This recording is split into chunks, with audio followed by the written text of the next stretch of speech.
And we're back for chapter 16 of Capture the Flag. But first we have some word work to do because it's Tuesday. So take a look here. I will put a picture of a screenshot of this so you could look back at it without having to watch the whole video again. So here it is. I appreciate your blank welcome home. I ate a blank bowl of chili for lunch and I was stuffed.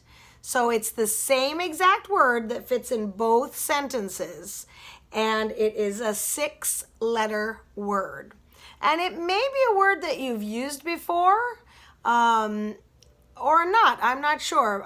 You might have heard me say it before, so we'll see what you come up with, okay? I'm sure there's a lot of words that would fit. But remember, it's a 6-letter word, and it has to fit in both of those sentences. So it can't be a different word. It's the same exact word, okay?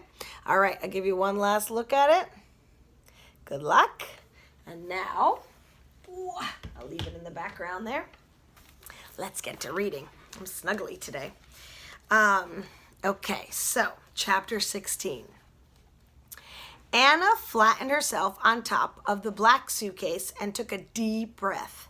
She felt the cold zipper of the little side pocket against her cheek and hung on tight as the belt climbed higher. Now, way up by the steel beam ceiling, Anna could peer over the ledge. Conveyor belts hummed and squeaked through the room below, twisting and looping, climbing and plunging over and around one another.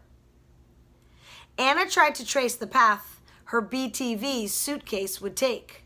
Her eyes followed the belt up ahead, around a hairpin curve, then back alongside the same belt for a while before it took a steep climb and looped off towards the other side of the room where they'd first come in.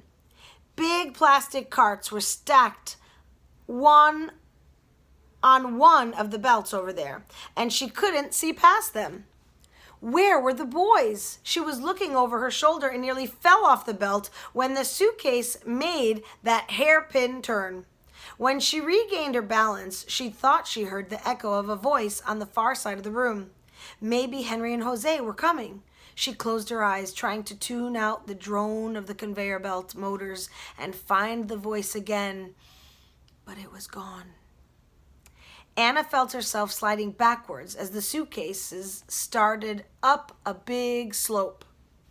She held on and was all the way to the top before she realized that this hill dropped off into another steep plunge.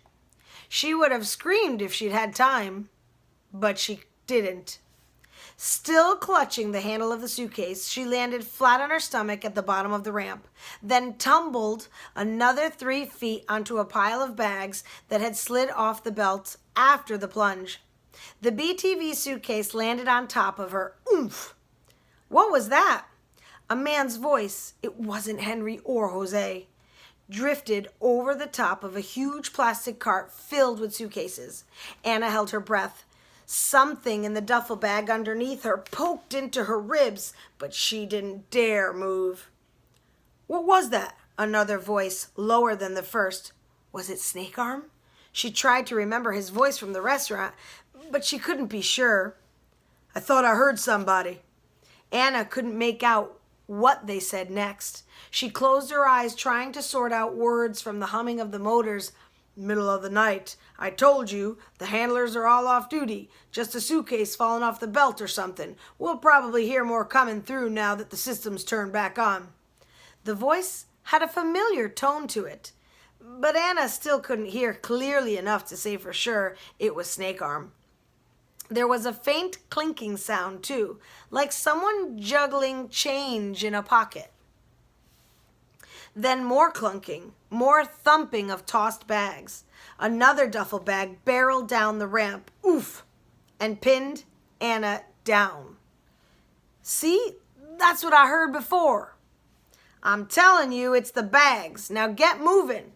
We still have all these to check. I can't believe you didn't have the brains to mark the thing somehow. But it had to fit right back in with all the other stuff. What was I supposed to do? Write flag on the case in chalk? Shut your pie hole and keep going." Anna's heart pounded so hard she thought it would burst. She'd been right all along. That flag was here, and those men had it. Or at least they expected to find it soon. She strained to hear the voices. Did one of them belong to Snake Arm? It sounded familiar, but who was the other man? And how many Serpentine Prince members were here at the airport? What if it was Vincent Gosen himself? Gulp. Anna swallowed hard. From under the duffel bag, she could hear something like big boxes being pushed around, scraping on the concrete floor. Nope, not this one. She shifted under the suitcase and something poked into her hip, her mini video camera in her pocket.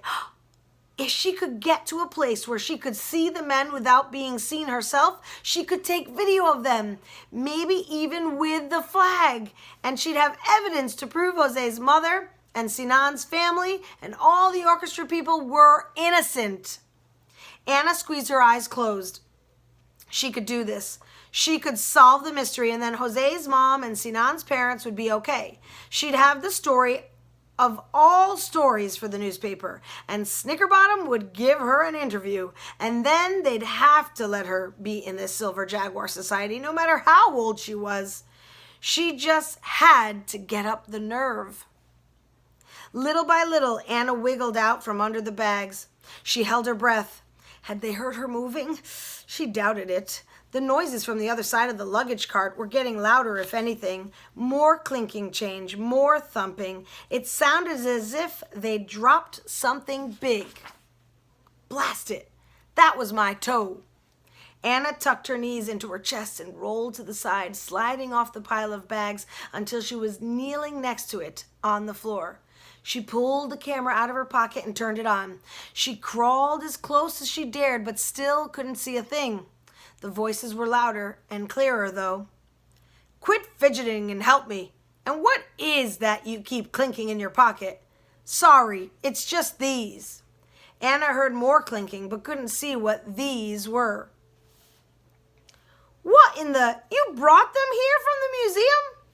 "I wanted to get out of there. I wasn't thinking. I'll put them back with the flag when we find it." "You'll put them back in your pocket now?" "Fine." Clink. "How come?" "Because they're covered in your fingerprints, you dimwit. Hold on to them and toss them in some garbage can in Vermont when it's all done." Anna's breath caught in her throat. With every word she overheard, it became more obvious that Senator Snickerbottom was right. The flag was headed to Vermont, but right now it was here, and she was trapped in this room with the men who stole it. "Did you check this one yet?" The voices had to be right on the other side of those carts. Anna bit her lip. Where could she go to see them without being spotted? Her eyes followed the conveyor belt snaking around the room. At one point, not far from where they'd first come in, the belt climbed a gradual, long slope. Then there was an even longer stretch of straight belt that was elevated. It would be the best place to see anything in the room, but there was no cover. No railing on the belt way up there. No place to hide. "Got that one already. Come on, we need to hurry up. They'll be back soon." As quietly as she could, Anna heaved the big BTV suitcase back up onto the metal edge of the conveyor belt. She'd have to make herself a place to hide. She piled 2 duffel bags onto the belt, climbed up herself, and wiggled in between them. She slipped her camera out from her pocket and pressed the button to start recording as the belt began to climb the slope. "You got something?" An excited voice, even louder this time, came from below. This would be her only chance to record evidence. Anna still couldn't see the men. Somehow they'd changed position, or she'd miscalculated, but they were directly below her. She couldn't come out from her hiding place. They'd spot her for sure. So keeping her head down between the bags, she clutched the camera and stretched her arm as far as it could reach until her hands stuck out over the edge of the belt. Anna shook off a chill that was half cold and half fear that she was about to be seen. that whoever was down there clunking things around would spot the camera with its Rudolph red record light in her hand dangling over the belt. Well, here we are, jackpot. About time, little brother. Get what we need and let's go. Anna's hand shook so much she was afraid she might drop the camera. You got scissors or something? The thing's 200 years old. Just tear a piece off. A new chill settled on Anna as the belt rumbled along under her knees. They were going to tear the flag? That beautiful, dignified old flag? Anna wasn't sure if she actually heard it or if she imagined the soft rip, but it felt as if something had torn in her heart. She lifted her head the tiniest bit to see where she was on the conveyor belt. The higher up stretch was a long one, but it had to be ending soon. Hey, what was that? The lower voice said, and Anna yanked her arm back into her chest. Her camera caught the edge of the belt, and she lost her grip. It clattered to the cement floor, and Anna braced herself for the men's reaction. Instead, she heard deep, loud barking. Woo, woo, woo, woo, woo. What's a dog doing down here? Oh no, Anna gasped. Not now, not now. Hammurabi, come boy. She should have known Sinan would be right behind him, but the sound of his little voice made her heart sink. There was nothing she could do but stay hidden between the bags and ride away from them. But she heard everything. Got him. Well there, you seem to be in the wrong place now, don't you? Hammurabi's bark bounced off the hard walls, more and more frantic, until something made him yelp and go quiet. Please, sir. A busy place like this, all kinds of bad things could happen. It'd be mighty easy for a kid to get lost or hurt real bad. He might even go missing. It was the last thing Anna heard before she felt rubber strips tugging at her hair. The conveyor belt pulled her into one of the dark tunnels she'd seen from the far side of the room, and the voices faded away behind her. Oh my gosh, that's the end. Chapter 17 tomorrow. Listen, last week, I just want to go over the Tuesday word work again for you, just in case you missed it. I appreciate your blank welcome home. I ate a blank bowl of chili for lunch, and I was stuffed. It is definitely an adjective that is describing, okay, the bowl of chili and the welcome that this person received. So think about that. And I wanted to give a shout out to Layla from last week, because Layla also had the word barricading and I missed it. So I wanted to make sure that everybody knew that Layla was a winner for last week's word work wizardry as well. All right, I'll see you guys tomorrow with chapter 17. Can't wait. Bye.